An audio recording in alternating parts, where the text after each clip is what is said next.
What do you make of that? Isn't that a top-down approach to politics, that the Conservative Party appoints someone instead of the people in the riding, the association, instead of them appointing somebody? Most definitely.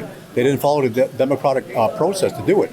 We were robbed as people in this riding to have our opinion and our right to vote somebody in there, not for them to appoint somebody. That's totally wrong, and it shouldn't have happened. And people are mad about it. They were upset. They totally bypassed the system, and it's exactly what you said. Top down, it should be from the bottom up, the grassroots up. It should have been our decision, not theirs. Warning, censorship. Hey, this video is a continuation of a previous video where I interviewed Maxime Bernier. If you want to watch that, click the link in the description down below. Now, without further ado, let's get to my report in Fort McMurray with the PPC candidate, Shawn McDonald, which he had very interesting things to say. I am a businessman of 25 years. I have Métis heritage. I was born and raised on the Kikino Métis settlement, and I never ever thought I'd be a politician. But the way things are turning out in this country, I feel I have no choice but to fight for the people and fight for our freedoms. Shawn criticized the mainstream stereotype of indigenous people. Being a Métis man, an Aboriginal man, the mainstream media portrays what they want or what they're being paid to promote, right? And all you hear is about the few minor 3 to 5% of Aboriginal people that are against oil and gas. You never hear about the ones like myself that really rely on it, bread and butter, and we're taken out of poverty with that. On the Métis settlement, I was born and raised without power and water and running water for some time. So I know what luxuries are now, right? But I don't want to lose that. I asked Shawn what is the approach of the general public in Fort McMurray towards the oil and gas industry. Well, they're like me. It's our livelihood. We depend on it all of our lives. And to try to be forced out of it and shut down our industry is unheard of. Again, it's more control, more government control. They should not have their hands in it at all. A story published by Western Standard shows that Elections Canada won't be visiting oil camps, such places like Cold Lake, a 2-hour drive from Fort McMurray, where 2,000 workers are housed. And they won't be provided with transportation to Fort McMurray to vote in person either, due to COVID fears. Rather, they are being told to vote by mail. It's their democratic right that they can vote. Legally, they're obligated to let their employees vote. And if they want to come out and vote in person, then I think they should be allowed. I was going to ask Shawn why he did not run for the Conservative Party, especially after the current candidate, David Urdiga, announced that he was going to step down. What's worth mentioning is that this announcement came 2 days after he criticized the vaccine mandate for government employees as a tyrannical idea.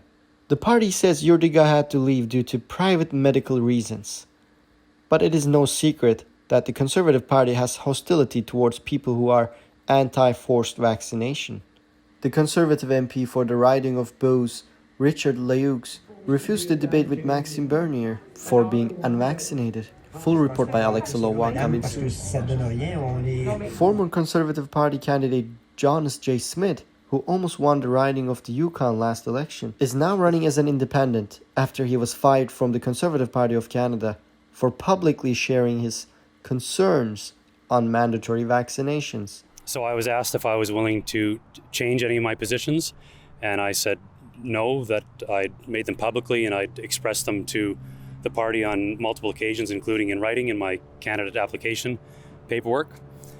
So we concluded the conversation, agreed to think about things overnight, and then the phone rang the next morning to let me know that I was no longer going to be the candidate.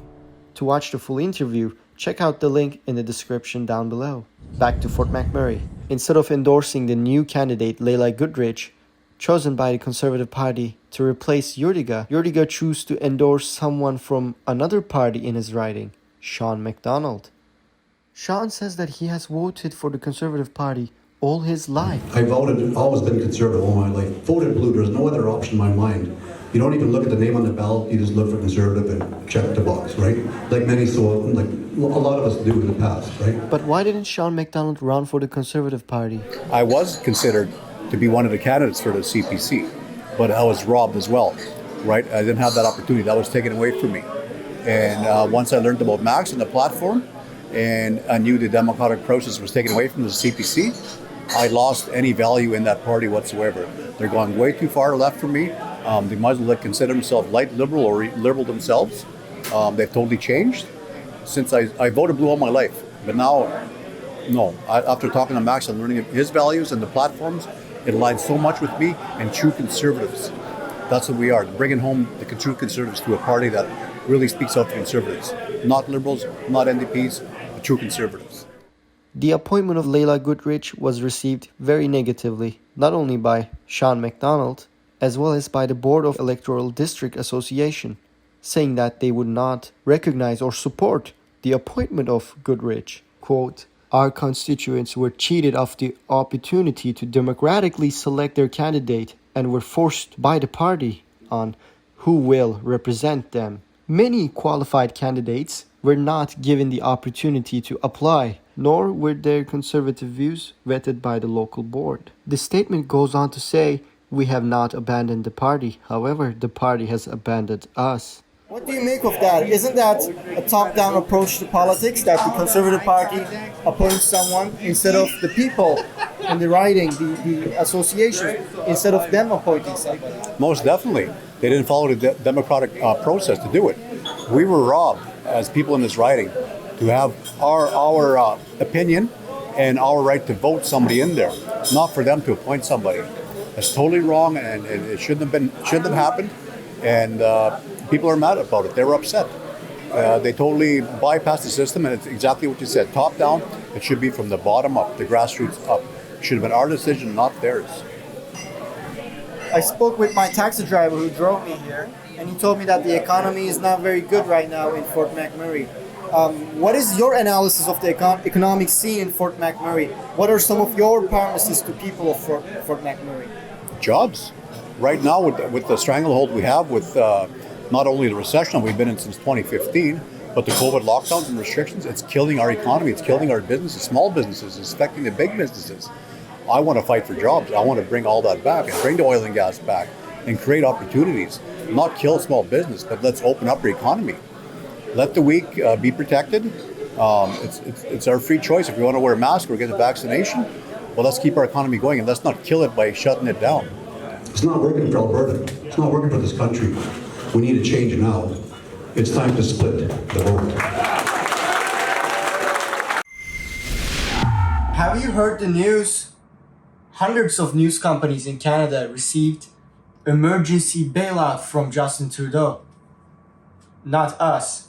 If you want to watch Real Reporters and support our work, go to realreporters.ca.